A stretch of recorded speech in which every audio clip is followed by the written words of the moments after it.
Africa Content TV.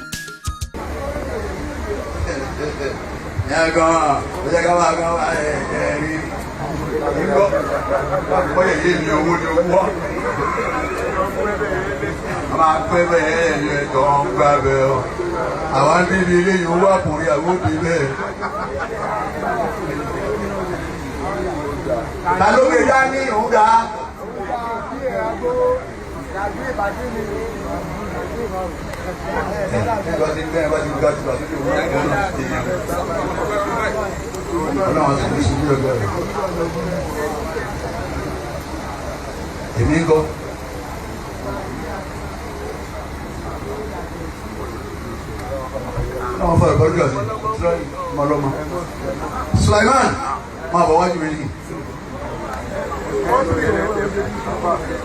Mari sini. Bossing.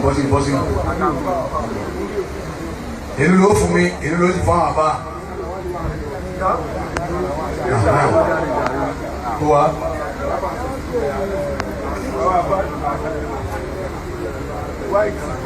Sulaiman ni o. O fi ọ̀rẹ́ náà kalẹ̀ tọ̀. Nígbà yóò dáa fún Sulaiman. Tatu ni. Saraba nù adé.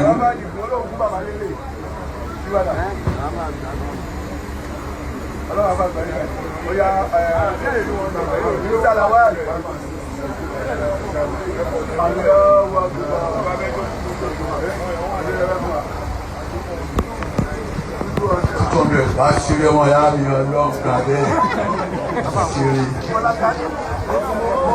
bí bá ti ń lọ fún kọ́mọ̀tẹ́ bọ́ bá gbàgbé wọ́n lé orí máa jìnnì o mú yí.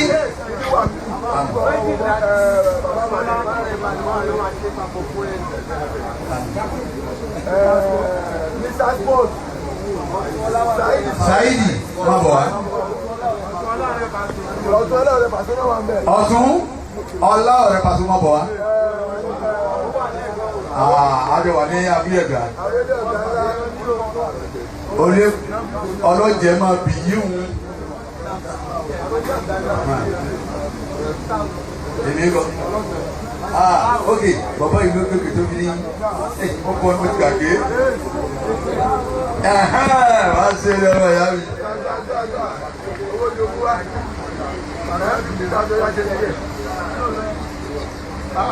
Mr. Sports hello.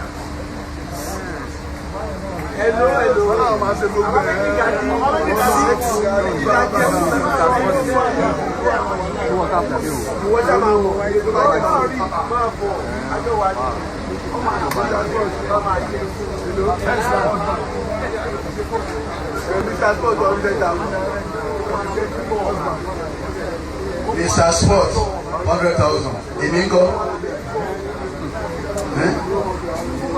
Emingo. Emingo.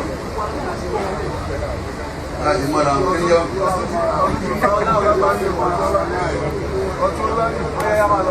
Ọdún. Bọ́ọ̀lù ti sẹ́yìn. Ẹyọ mọ̀kàn. Lọ́jọ́ kó rẹ̀ mọ̀ yá mi. À ń nájà lọ́wọ́ yìí.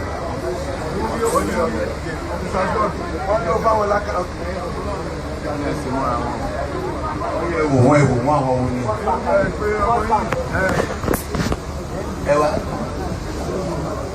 Ṣé gbogbo ẹ̀ ní àbí? Dá méjì.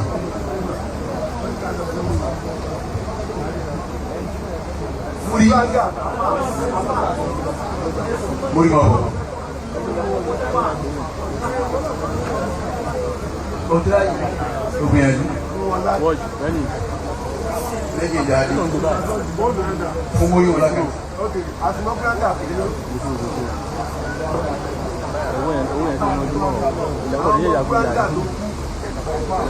Àwọn ọmọ kúrángà tó kú.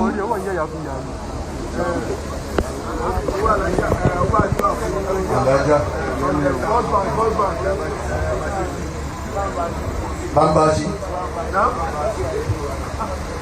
Wọ́n lówó kúrángà.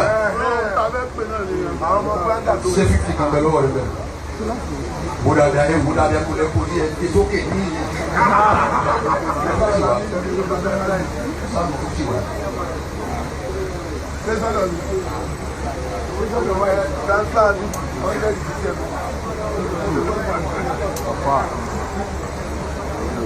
Gbogbo ẹ̀yin tẹ́ wá bí kálukọ́ máa mú owó wá sórí tébù wa rí.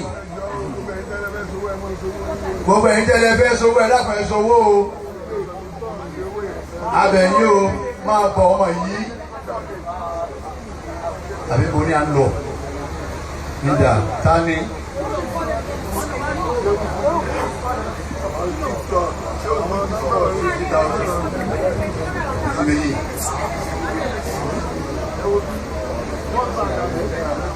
Àṣé òfu yìí on TikTok wọ́n fún wa ní 50,000. Ẹ dábàá pé owó òsì méjì kò ṣe wọn kọ̀rọ̀ kìíní.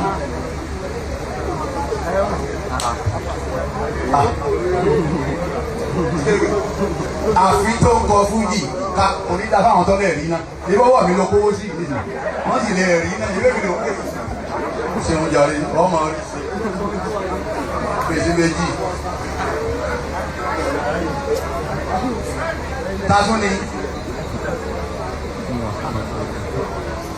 Gbogbo ẹ̀yin tí ẹ sàbíkáwọ̀ nípa àwọn àfáà tẹ̀lé ẹ̀tẹ̀ o. Mèmí ayé là.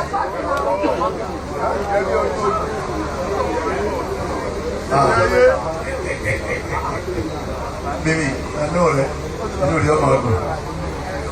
Ẹ̀sìn méjì.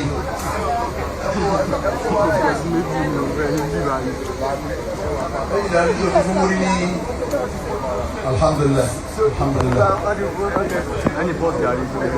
Tọ́ gbogbo ẹjọ́ bá kó wà ló àwọn olókùtà tó dé báyìí. Lórúkọ ìyá wa Khadija bẹ̀sí méjì. Lórúkọ ìyá wa Khadija bẹ̀sí méjì.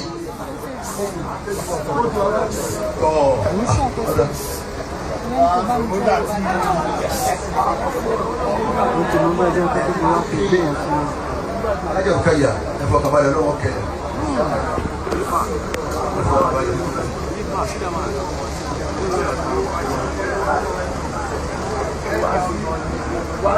Wàsídà òwúdà.